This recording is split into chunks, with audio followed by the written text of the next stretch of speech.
মাসুম সাহেব, মেশিন বন্ধ কেন? মেশিন ম্যান কোথায়?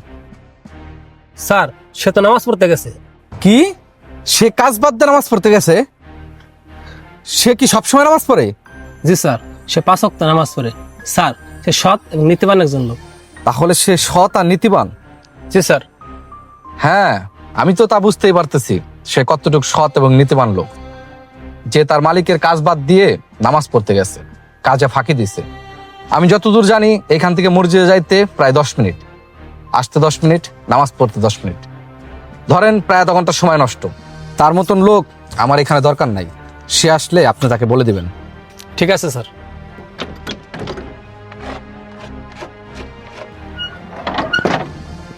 জুয়েল ভাই, আপনার কাজ করতে হবে না, আপনি বাসায় চলে যান। আর কালকে থেকে কাজ আইসেন না, স্যার আপনাকে কাজ আসতে নিষেধ করেছেন। কেন ভাই? শুনেন ভাই, আপনি প্রতিদিন কাজ বাদ দিয়ে নামাজ পড়তে যান।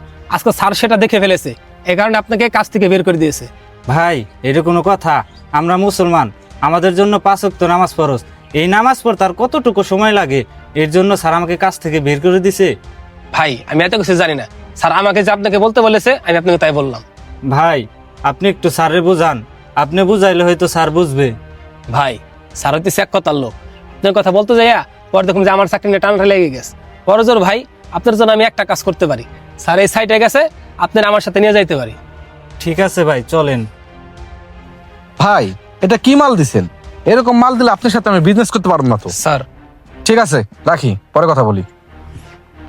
জুয়েল সাহেব এসেছে আপনার সাথে কথা বলার জন্য। স্যার, আসসালামু আলাইকুম। ওয়ালাইকুম আসসালাম। স্যার, আমাকে দয়া করে কাজ থেকে বের করে দিয়েন না। এই কাজের উপর নির্ভর করে আমার সংসার। স্যার, আমার ঘরে বৃদ্ধ বাবা আছে, তার জন্য প্রতিদিন ওষুধ কেনার লাগে। স্যার, দয়া করে আমাকে কাজ থেকে বের করে দিয়েন না। স্যার, আমি তো কোনো খারাপ কাজ করিনি, আমি তো নামাজ পড়েছি। স্যার, এই 5 ওয়াক্ত নামাজ আমাদের মুসলমানদের উপর ফরজ করা হয়েছে।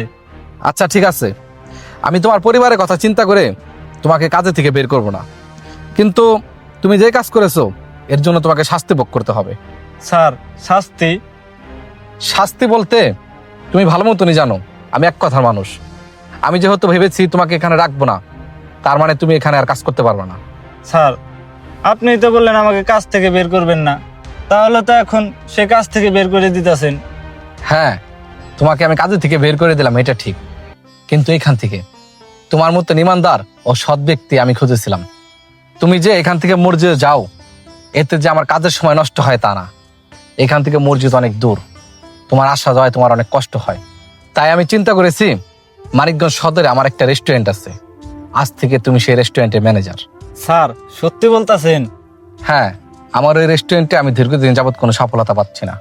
আমার বিশ্বাস আমার ওই রেস্টুরেন্ট তোমার হাত ধরে বহু দূরে এগিয়ে যাবে। আর রেস্টুরেন্টের সাথে একটা মসজিদ আছে, আশা করি তোমার নামাজ পড়তে কোনো অসুবিধা হবে না। স্যার, আমি আপনাকে কি বলে ধন্যবাদ দেই? স্যার, আপনি আমার অনেক বড় উপকার করলেন। আমাকে ধন্যবাদ দেওয়ার কিছুই নাই, সবকিছু তো ওই উপর আল্লাহর হাতেই। আল্লাহ তাআলাই সবার ভাগ্য নির্ধারণ করে রেখেছে।